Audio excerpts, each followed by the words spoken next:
Good morning friends. स्वागत है आपका अपने प्यारे favourite YouTube channel RBSC online classes में।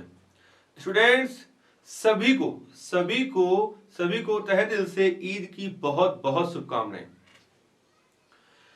इस ईद पर हमें हमें यही एक दृढ़ संकल्प करना है कि हम लोग एकदम अच्छे से अपने जो भी टॉपिक्स हैं उनको पढ़ें और अपने विषय में महारत हासिल करें। तो फ्रेंड्स, इसी आशा और उम्मीद और विश्वास के साथ में आज हम स्टार्ट करने जा रहे हैं आज का हमारा एक नया टॉपिक, और बहुत ही शानदार और इंटरेस्टिंग जो टॉपिक है उसके ऊपर हम चर्चा कर रहे हैं। और वो है टॉपिक अपना friends super class Tetrapoda.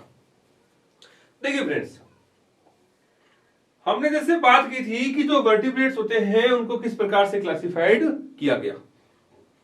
Clear? इसमें आज हम जो चर्चा कर रहे हैं वो चर्चा कर रहे हैं सुपर क्लास टेट्रापोडा, यानी कि महावर्ग जो है टेट्रापोडा। तो पहले हम इस शब्द का मीनिंग देख लेते हैं। देखिए फ्रेंड्स, जो टेट्रा जो वर्ड है, ये वर्ड का मीनिंग क्या है? टेट्रा का मीनिंग हो गया फ्रेंड्स चार। क्या होता है? चार, यानी कि 4। पोडा जो मीनिंग है फ्रेंड्स वो यहां लिया गया है पैर या पाद से, है ना? पैर या पाद से लिया गया है। तो इसमें आप यूं रखें, इसको आप ऐसे समझें कि जिनमें पाद पाए जाते हैं। देखिए, जरूरी नहीं है कि देखिए फ्रेंड्स कि हर एक में पाद हो, इनमें कुछ मॉडिफिकेशन भी हो जाता है, कईयों में रूपांतरण भी हो जाता है। जैसे मैं आपके सामने, है ना, यानी कि, और आप जो मुझे सुन रहे हैं, देख रहे हैं, यानी कि मनुष्य, ह्यूमन। तो ह्यूमंस को भी टेट्रापोडा में रखा गया है। ध्यान रखिएगा फ्रेंड्स, ये जिसको हम यूज करते हैं हैंड्स, यानी कि जो अपने हाथ हैं, ये हाथ नहीं है एक्चुअल में। इनको क्या कहा जाता है? इनको कहते हैं फ्रेंड्स अग्रपाद, फोर लिम्स कहते हैं। हुआ क्या कि मैमल्स ने अपने आप को किस तरीके से रूपांतरित किया, अपने आप को इस तरीके से मॉडिफाइड कर लिया कि हम लोग क्या थे? अभी पहले 4 पैर वाले जानवर की तरह थे। जैसे जैसे हमें विकास हुआ, हमने 2 पैरों के ऊपर चलना स्टार्ट कर दिया। देखिए फ्रेंड, ये तो हमें पता है कि हम लोग हमारे पूर्वज कौन थे? बंदर, है ना? तो वहां से चलते चलते बंदर, चिंपैंजी, देन गोरिल्ला, आदि मानव, है ना, जिसको अपन होमोसेपियंस जिसको कहते हैं, देन वर्तमान का जो मनुष्य है उसका विकास हुआ। क्लियर? तो ये जो हाथ है, ये हमारे पहले कभी पैर हुआ करते थे, यानी कि इन दोनों की सहायता से हम चला करते थे। तो जैसे जैसे उद्विकास हुआ, हमारा इवोल्यूशन हुआ, और ये जो अग्रपाद जो थे वो हमारे हाथ में मॉडिफाइड हो गए। कुछ वर्ग आप पढ़ोगे, है ना, इसमें कुछ एक आप वर्ग पढ़ोगे, उसको आप पढ़ोगे पक्षी वर्ग में, है ना। जो पक्षी वर्ग है तो उनके अंदर जो पाद थे वो किस में चेंज हो गए? वो आपके पंखों में चेंज हो गए, यानी कि पंखों में, राइट। तो ये कुछ एडेप्टेशन हो जाते हैं, बट अमूमन अगर बात करें तो ऐसे प्राणी जिनमें पाद यानी कि पैर मौजूद हो, उनको किस में रखा गया? टेट्रापोडा में। किनमें? टेट्रापोडा में। अब देखिए फ्रेंड्स, ध्यान रखिएगा फ्रेंड्स, इनको आगे 4 जो वर्ग हैं, है ना, 4 वर्गों में फर्दर क्लासिफाइड किया गया। जैसे 4 जो वर्ग थे, उन 4 वर्गों में इनको फर्दर क्लासिफाइड किया गया। इसमें बात करें एम्फीबियंस, यानी कि उभयचर। कौन है इनमें? उभयचर, है ना। अब देखिए फ्रेंड्स, एम्फीबियंस या उभयचर कहते ही मुझे इतना तो विश्वास आपके ऊपर श्योर है, मेरे ब्रिलियंट जो स्टूडेंट्स हैं, जो मुझे सुन रहे हैं, देख रहे हैं, कि अपने को बहुत अच्छे से पता है कि एम्फीबियंस किसको कहते हैं? ऐसे प्राणी दो स्थानों पर, है ना, 2 स्थानों, बोले तो जल एंड थल, है ना, जल और थल। ऐसे प्राणी तो जल में भी और आपके स्थल, यानी कि इसको कहते हैं अपने थल, वहां पर वास कर सके या करते हो, तो ऐसे प्राणियों को क्या कहते हैं? उभयचर, यानी कि एम्फीबियंस। क्लियर?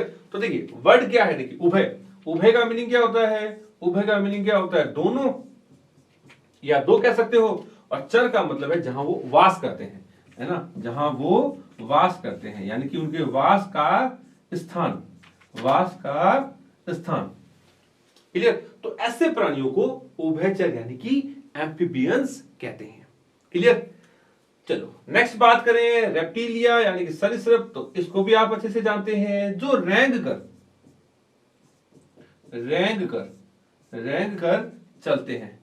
अब देखिए ये मैंने एक आपको सामान्य फीचर्स बताया, जरूरी नहीं है कि सरीसृप के प्राणी सारे के सारे रेंग के चले, नॉट पॉसिबल, है ना, जरूरी नहीं है। लेकिन हाँ अमूमन इस ग्रुप को हम इसी प्रकार से पहचानते हैं, यानी कि हमने देखा हुआ है कि सरीसृप किसे कहते हैं। तो सरीसृप कहते ही हमारे दिमाग में उदाहरण आता है, सीधा आता है, और कोई नहीं आता सर, मेनली आता है अपने उदाहरण, वो आता है अपने सांप, है ना। तो सांप कहते ही एक पिक्चर आ जाती है अपने दिमाग में, बोले तो क्या, सरीसृप और रेप्टाइल्स, राइट। चलो देन बात करें एविज यानी कि पक्षी वर्ग। तो इसमें तो अपने को पता ही है कि जो भी पक्षी है ना, जो भी पक्षी वगैरह है, चिड़ी, कबूतर, ये जो भी पक्षी है ना, मोर, शतुरमुर्ग, वो सारे इसमें आते हैं। क्लियर? तो जो भी उड़ने वाले हैं ना, जो भी उड़ने वाले जो भी प्राणी हैं, उड़ने वाले जो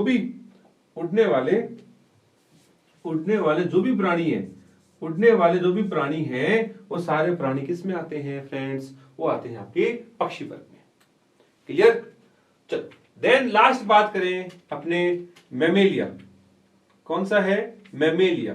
ठीक है, तो मैमेलिया यानी कि स्तनधारी जो वर्ग है ना, तो ऐसे प्राणी जिनकी फीमेल्स में ग्रंथियां, है ना, ग्रंथियां कौन सी? स्तन ग्रंथियां पाई जाती हो, स्तन ग्रंथियां उपस्थित हो, तो ऐसे प्राणियों को क्या कहते हैं? ऐसे प्राणियों को कहते हैं फ्रेंड्स स्तनधारी, या शॉर्टकट में उनको स्तनी या मैमल्स कहते हैं, it means a memory gland present, है ना, इनसाइड द बॉडी, उनको क्या कहते हैं? मैमल्स यानी कि स्तनधारी कहा जाता है। अब इसमें देखिए फ्रेंड्स, काफी एग्जांपल्स हैं जो आप रूटीन में देखते भी हैं, जैसे गाय, कुत्ता, बिल्ली, भैंस और मनुष्य। वो सारे जो उदाहरण है, वो सारे उदाहरण जो आप जानते हैं, वो सारे इसमें आते हैं। Clear friends? तो ध्यान रखिएगा फ्रेंड्स, इन सभी को हम वन बाय वन एकदम अच्छे से इनको देखेंगे। फिलहाल हमने देखिए इनका एक शॉर्ट जो इंट्रोडक्शन है वो अभी हमने देखा कि जो सुपर क्लास जो टेट्रापोडा है, सुपर क्लास टेट्रापोडा को 4 जो भाग है ना, उन 4 वर्गों में इनको डिवाइड किया गया है। वर्ग एम्फीबिया, वर्ग रेप्टिलिया या रेप्टाइल, वर्ग एविज यानी कि पक्षी वर्ग, और वर्ग मैमेलिया यानी कि स्तनधारी वर्ग। क्लियर? चलो, तो उम्मीद करता हूं कि आपको एकदम अच्छे से सिस्टमैटिकली स्टेप बाय स्टेप सारा जो टॉपिक है वो आपको एकदम अच्छे से समझ में आ रहा होगा, है ना। चलो फ्रेंड्स, तो यहां तक का आप एक स्क्रीनशॉट ले लें और फिर हम आगे बात करते हैं।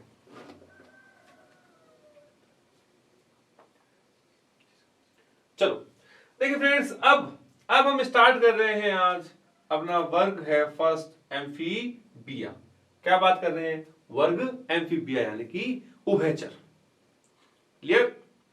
देखिए फ्रेंड्स, वर्ग एम्फीबिया या उभयचर का नाम आते ही कोई एक उदाहरण दिमाग में आ जाना चाहिए अपना, है ना।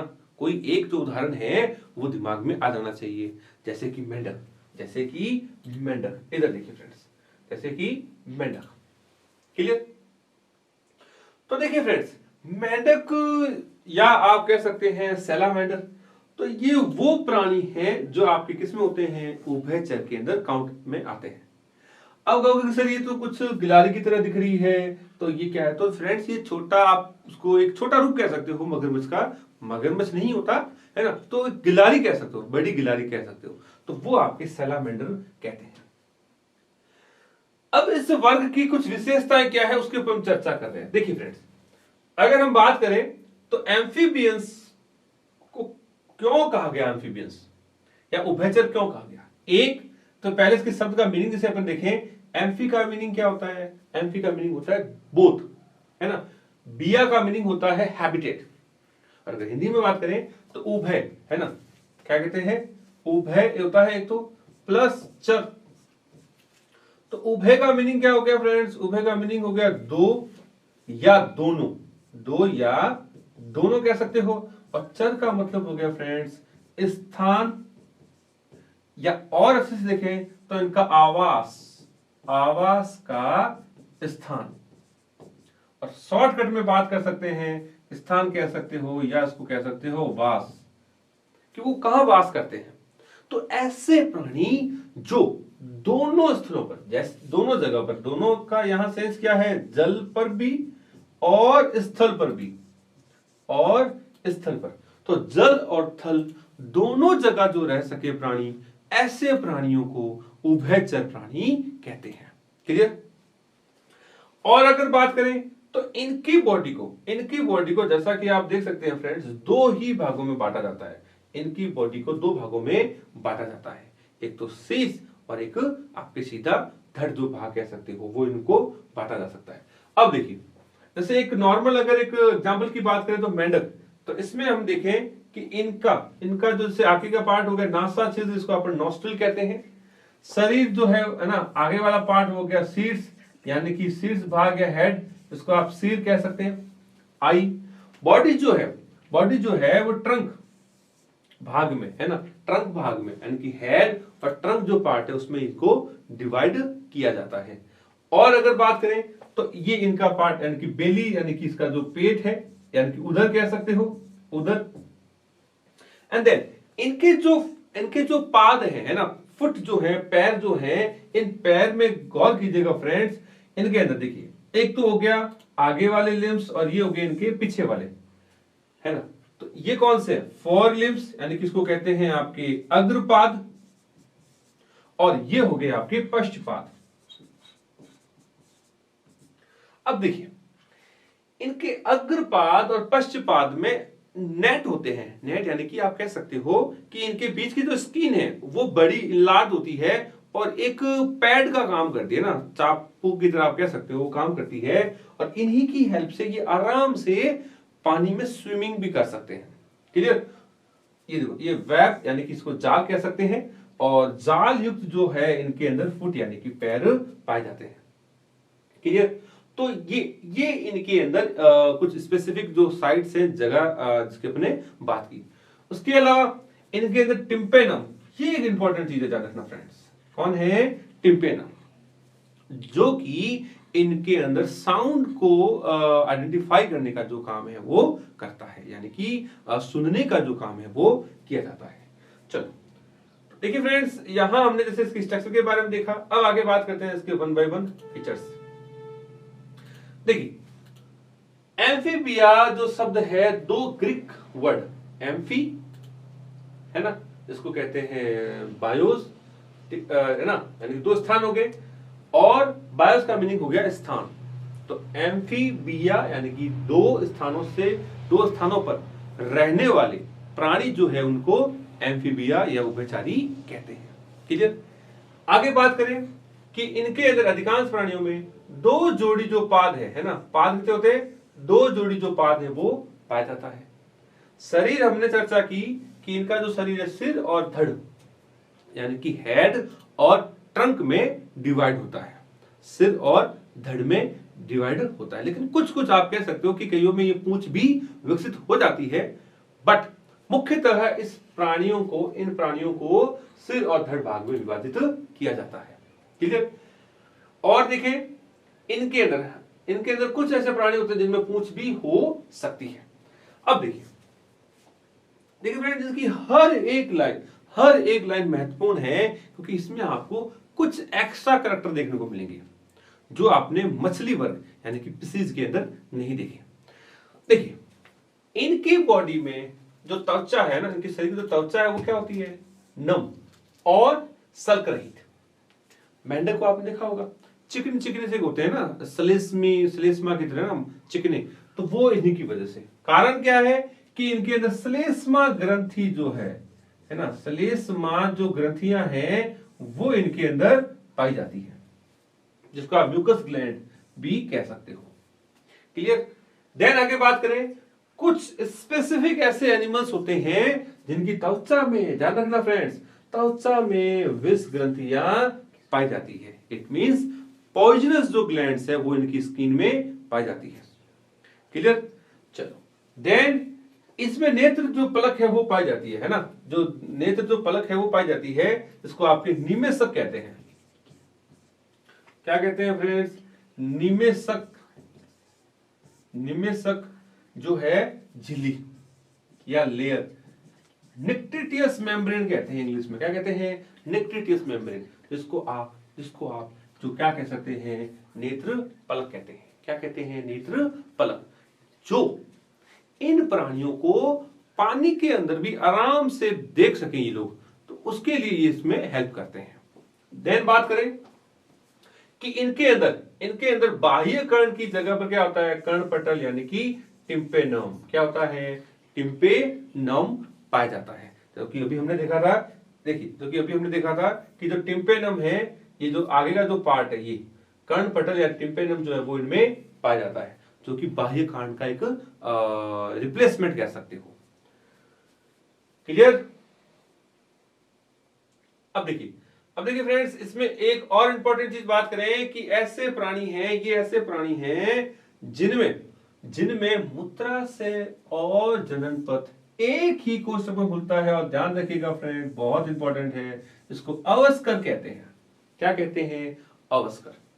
ध्यान रखना कि इनके द्वारा बॉडी का जो वेस्ट है वो भी अवस्कर के द्वारा, और जो रिप्रोडक्टिव जो ट्रैक है, जनन जो पथ है, वो भी अवस्कर के द्वारा किया जाता है। इट मींस ये कॉमन एक होल की तरह स्ट्रक्चर या कह सकते हो, जिसमें मूत्राशय और जनन जो है वो दोनों का जो रिलेटेड जो कार्य वो किए जाते हैं। क्लियर? देन श्वसन जो है वो इसमें कुलोम और फुफ्फुस, थोड़ा करेक्शन करना फ्रेंड्स, फुफ्फुस यानी कि फेफड़ों, जिसको अपन कह सकते हैं लंग्स के द्वारा या त्वचा के द्वारा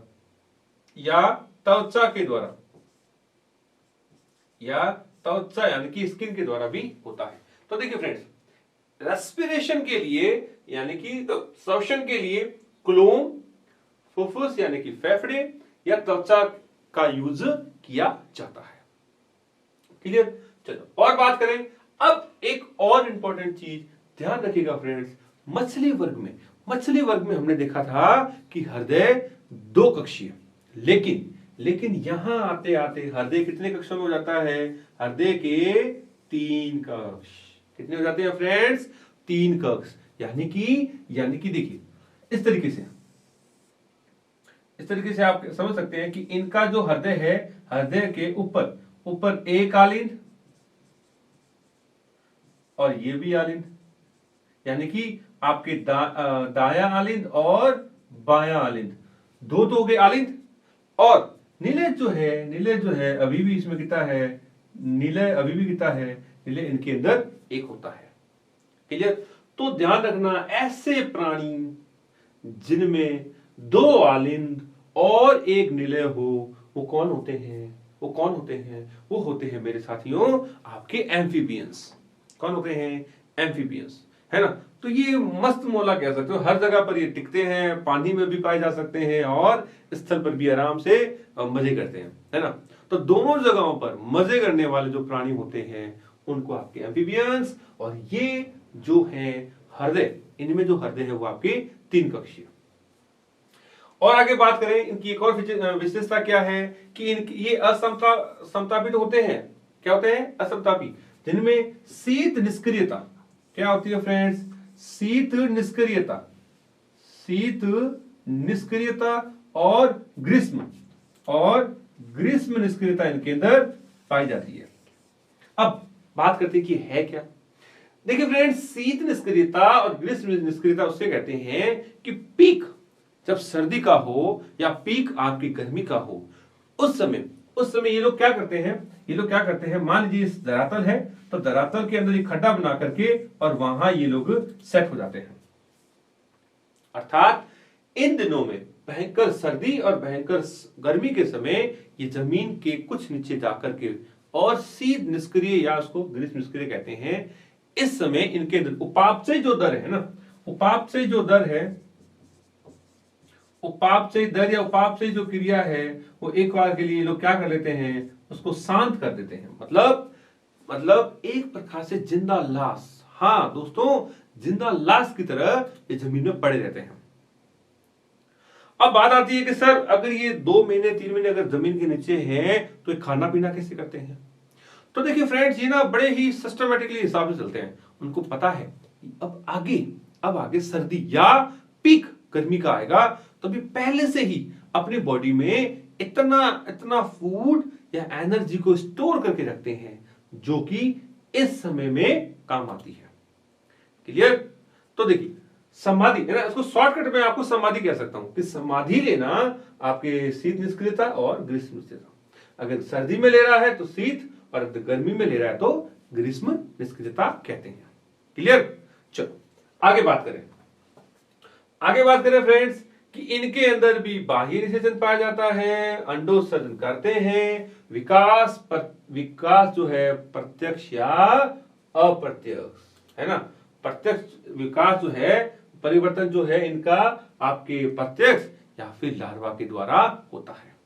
क्लियर? देन अब इंपॉर्टेंट है, देखिए ध्यान रखना दोस्तों कि मेंढक के लार्वा को क्या कहते हैं। कई बार पूछा गया एग्जामों में, बड़े जो एग्जाम है उनमें भी पूछा जाता है कि मेंढक के लार्वा को क्या कहते हैं। तो दोस्तों ध्यान रखना, मेंढक के लार्वा को टैडपोल लार्वा कहते हैं।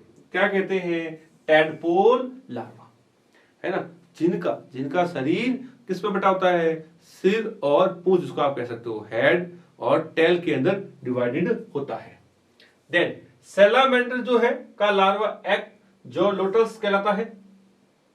अब इसमें फीचर्स देखिए, अब इसमें इंपॉर्टेंट चीज क्या है वो देखिए कि सैलामेंडर का जो लार्वा है ये वयस्क से ज्यादा, है ना, वयस्क से ज्यादा विकसित होता है।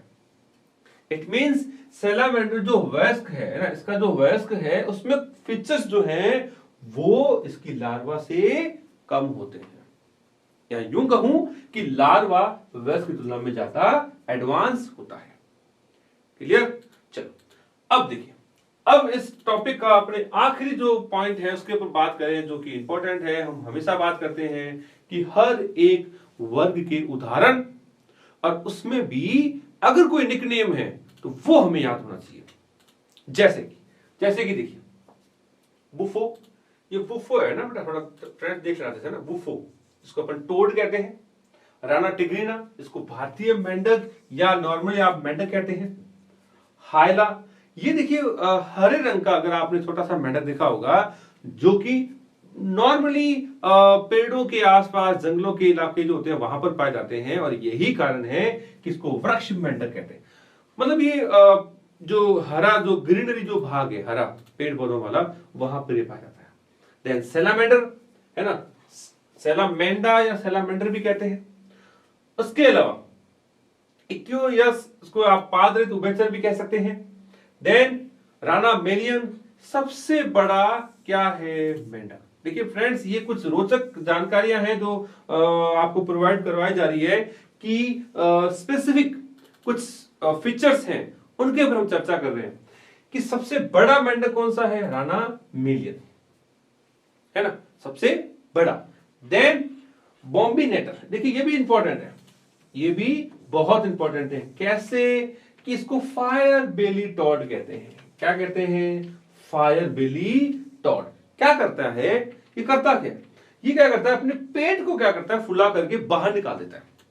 मतलब इस तरीके से ये अपने आप को प्रोटेक्ट करते समय करता है कि जो पूरा का पूरा जो उसकी बेली है, पेट, वो निकल करके बाहर आ जाती है। और लाइक ऐसा लगता है जैसे कोई कहीं आग लगा दी हो, है ना, आग की तरह लपटे कह सकते हो, आग जहां लग जाती हो, इस तरीके की वो दिखाई देता है। और यही कारण है फिर इसको फायर बेली टॉड कहते हैं। क्या कहते हैं? फायर बेली टॉड, यानी कि फायर का मतलब हो गया अपने आग, बेली का मतलब पेट, और टॉड यानी कि मेंढक। तो एक ऐसा मेंढक जो आप यूं कह सकते हो कि अपने पेट को फुला करके बाहर निकाल देता है है ना, आग की तरह, इसलिए इसको फायर बेली ट्रॉट भी कहा जाता है। तो देखिए फ्रेंड्स, कुछ ये कुछ एडवांस या एक्स्ट्रा जो नॉलेज है जो हम इस ग्रुप से है ना, इस क्लास से है ना, तो उनको अपने को एकदम अच्छे से याद करना है, जो कि हमारे कोई भी आगे के कॉम्पिटिटिव जो एग्जाम्स है लाइक नीट वगैरह, तो उनके अंदर ये अपने को बहुत हेल्प करेंगे। क्लियर। और एक चीज मैं आपको और बता दूं फ्रेंड्स कि अपने 11th के जो भी टॉपिक्स हैं उनको आप एकदम अच्छे से कीजिएगा, कारण कि जो भी कॉम्पिटिटिव एग्जाम है उन एग्जाम्स में इस जो 11th जो बायो है उसका काफी बड़ा रोल रहता है, और काफी ज्यादा परसेंटेज जो क्वेश्चंस आते हैं वो भी इसी ग्रुप से आते हैं। क्लियर। चलो, तो फ्रेंड्स हम बात कर रहे थे टेट्रापोडा। टेट्रापोडा में हमने लिया जो फर्स्ट जो आज आपका जो वर्ग था वो था उभयचर। क्या लिया था? उभयचर। तो उभयचर यानी कि एम्फीबिया, जो कि दो शब्दों से मिलकर के बना होता है, यानी कि ऐसे प्राणी जो दो स्थानों पर वास करें उनको उभयचर या आपके सरीसृप प्राणी उभयचर या आपके एम्फीबियंस प्राणी कहते हैं। देन हमने देखा कि इनमें दो जोड़ी जो पैर है वो पाए जाते हैं। कईयों में पूंछ भी पाई जाती है, जैसे कि सैलामेंडर, राइट, इस तरीके से। क्लियर। बॉडी जो है हमने देखा कि दो ही भागों में डिवाइड की जाती है अमूमन, एक तो शीर्ष यानी कि सिर भाग, और आपके धड़ यानी कि ट्रंक, दो ही पार्ट में इनकी बॉडी को डिवाइड किया जाता है। अमूमन पूंछ नहीं होती है, लेकिन कुछ ऐसे प्राणी हैं जिनमें पूंछ भी पाई जाती है। क्लियर। नेक्स्ट हमने देखा कि इनके अंदर जो है आपकी त्वचा जो है वो नम होती है और सल्क रहित होती है। देन ये प्राणी जो है वो हमने देखा कि ये असमतापी प्रकार के भी होते हैं, और इनमें शीत निष्क्रियता और ग्रीष्म निष्क्रियता भी पाई जाती है। और इंपॉर्टेंट फीचर्स हमने देखा कि इनके अंदर बाह्य कर्ण नहीं पाया जाता। क्या नहीं होता? बाह्य कर्ण नहीं पाया जाता। उसकी जगह क्या होता है? कर्णपटल या टिम्पेनम वही पाया जाता है। और जो हृदय है वो क्या होता है? वो आपके 3 कक्षीय होता है। कितने कक्षीय होता है? 3 कक्षीय। क्लियर। चलो, देन बात करें कि इनके अंदर जो अवस्कर जो है जो मूत्राशय और जनन जो पथ है उनका कॉमन मार्ग या पाथवे कह सकते हो, तो उस स्ट्रक्चर को क्या कहते हैं? उसको कहते हैं आपके अवस्कर। क्या कहते हैं? अवस्कर। चलो, नेक्स्ट बात करें कि इनके अंदर लार्वा अवस्था पाई जाती है। जैसे मेंढक का बेस्ट एग्जांपल है ले अगर अपन, तो मेंढक के लार्वा को टेडपोल और सैलामेंडर के लार्वा को एक्सोलोटल। क्या कहते हैं? एक्सोलोटल। और ध्यान रखना फ्रेंड्स, बहुत इंपॉर्टेंट है, सैलामेंडर का जो लार्वा है ना, वो वयस्क से ज्यादा विकसित होता है। ये एक महत्वपूर्ण फीचर है, ध्यान रखना कि वयस्क से ज्यादा विकसित लार्वा किस प्राणी में होता है एम्फीबियंस के? तो वो है आपके सैलामेंडर। क्या होता है? सैलामेंडर। क्लियर। देन कुछ एग्जांपल्स थे जो हमने देखे कि भी एग्जांपल्स के अंदर आपके टोड हो गया, मेंढक हो गया, ठीक है, हाइला हो गया, और आपके सैलामेंडर, ये इनके अंदर पाए जाते हैं। जिनमें हमने और देखा था स्पेसिफिक कि इनके अंदर जो पाद रहित जो उभयचर है वो कौन है? इक्योकिस। एंड देन सबसे बड़ा मेंढक की अगर बात करें तो वो है आपका राना मेलियन, एंड बॉम्बिनेटर को फायर बेली टोड भी कहते हैं। तो ये था आज का आपका टॉपिक एम्फीबिया। क्लियर। तो उम्मीद करता हूं कि मेरे अच्छे से जो दोस्त हैं, जो भी मेरे फ्रेंड मुझे जो सुन रहे हैं, सभी मेरे दोस्तों को ये टॉपिक अच्छे से समझ में आया होगा। राइट। चलो, तो फ्रेंड्स इनसे संबंधित कुछ क्वेश्चंस कर लेते हैं। तो देखिए फ्रेंड्स, आज का जो अपना जो इसका फर्स्ट जो क्वेश्चन है वो ये है कि उभयचर है ना, उभयचर में बाह्य कर्ण के स्थान पर क्या पाया जाता है?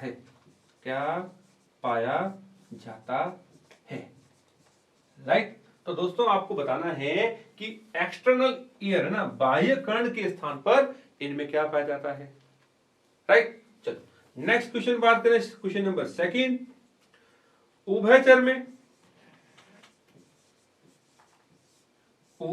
में हृदय यानी कि हार्ट कितने कक्षीय होते हैं, कितने कक्षीय होते हैं। तो इसमें बताना है कि अपना जो इनका जो हृदय है वो कितने कक्ष यानी कि चैम्बर में बटा होता है, 2, 3 या 4। राइट, आपको जरूर अच्छे से बताना है। क्वेश्चन नंबर थर्ड की बात करें तो इसमें अपन बात करें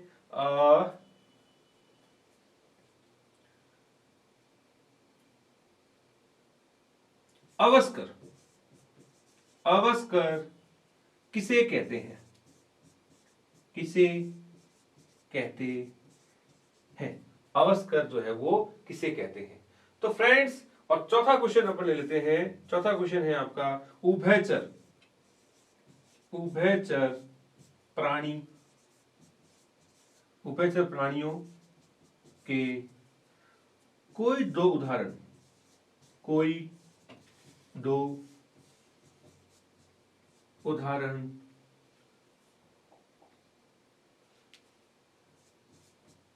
लिखो या लिखिए। तो देखिए फ्रेंड्स, ये है आपके आज के क्वेश्चंस जिसमें आपको अच्छे से रिप्लाई करना है और अपने रियल नेम के साथ में। क्लियर? तो फ्रेंड्स, उम्मीद करता हूं कि आज का ये टॉपिक आपको अच्छा लगा है और एकदम आपको समझ में आया होगा। तो अपने चैनल को ज्यादा से ज्यादा सब्सक्राइब कीजिए और ज्यादा से ज्यादा इस वीडियो को शेयर कीजिएगा और ज्यादा से ज्यादा लाइक कीजिएगा। Thank you so much.